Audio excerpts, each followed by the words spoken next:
Ochanda, mwanamke mwenye umri wa miaka 35 tuliyemwangazia baada ya kuchomwa maji moto na jirani yake katika mtaa wa Kibra, ametoka hospitalini. Lydia alipata nafuu baada ya muungano wa wafanyikazi nchini COTU kupitia Katibu Mkuu Francis Atwoli kujitokeza kugharamia matibabu ya mama huyo wa watoto 5. Mwanahabari wetu Cecilia Wakesho na taarifa hiyo. Ijumaa iliyopita Lydia Ochanda alikuwa tabani chumbani mwake alikokuwa akiuguza majeraha ya maji moto kutokana na ugomvi uliohusu watoto. Jirani aliingiwa na ukatili na kummiminia maji moto kando na kumpiga kichwani na kifaa butu. Lydia hata hivyo hakuweza kugharamia matibabu yake.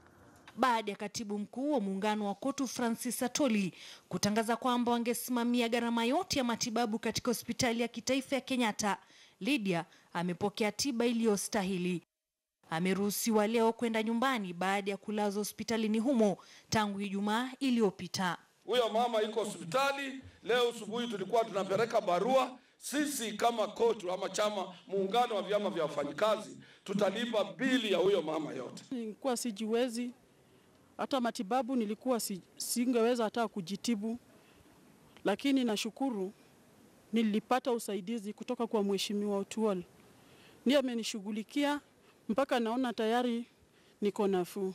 Shauku alionayo sasa ni kuhusiana na biashara yake iliyokuwa ikimlisha na wanawe. Na nazidi kuomba tu kwa vile ya usaidizi, sijiwezi. Niko na watoto na niko single na niko kwa nyumba na tena bado natibiwa. Sasa sijui vile naweza kukua kwa harakati hiyo. Anthony Hawker Town anauza clips. Na saizi haziuzia watu clips venye yako hivyo.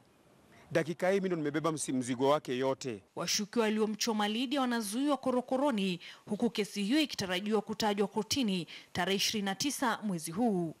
Cecilia Wakesho, KTN News.